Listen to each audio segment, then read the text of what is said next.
Nadiad railway station road ઉપર મહાનગરપાલિકાનું bulldozer ફર્યું। Town hall નજીકની 13 દુકાનોનો મામલો હાઈકોર્ટ સુધી પહોંચ્યો હતો। 1992માં વહીવટદાર દ્વારા નાના વેપારીઓને ધંધા કરવા ફાળવી હતી દુકાનો। પરત નહીં મળવાપાત્ર 1 લાખ રૂપિયા પ્રીમિયમ લઈ દુકાનો ફાળવાઈ હતી। નડિયાદ મહાનગરપાલિકાના અલ્ટિમેટમ બાદ પણ દુકાનદારો ખાલી કરી રહ્યા ન હતા। આખરે એક દિવસ પહેલાં ટૂંકી નોટિસ આપીને આજે ખાલી કરવા જણાવ્યું હતું। દુકાનદારો દુકાનનો કબજો નહીં છોડતા પોલીસ બંદોબસ્ત વચ્ચે પાલિકા તંત્ર પહોંચ્યું।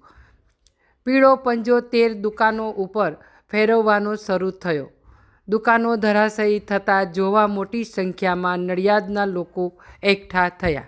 હવે આ સાહેબો આટલા બધા એક ફેમિલીના 5 માણસો હોય, 5 માણસ જશે કઈ? આટલા બધા દુકાનદાર માણસો છે, એ માણસો જશે કઈ? કહો છો આટલા વર્ષોથી કોઈ મેમ્બરો હતા, સાહેબો હતા, એટલે કોઈને કઈ ખ્યાલ પડ્યું નહીં કે એક ફેમિલીના 5 માણસો જાય કઈ?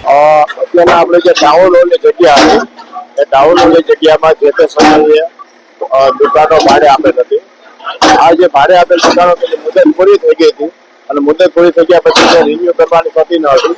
આ ઉપરાંત આ ટાઉન હોલની જગ્યા જે છે એને આપણે અહીંયા ડેવલપમેન્ટ પ્રોગ્રામમાં લીધેલ છે અને જેને સિટી બસ સ્ટોપ બનાવવાનું પણ અમે નક્કી કરેલ છે। કારણ કે અહીંયા બાજુમાં બસ સ્ટેન્ડ છે, રેલવે સ્ટેશન આપણું નવું બની રહ્યું છે।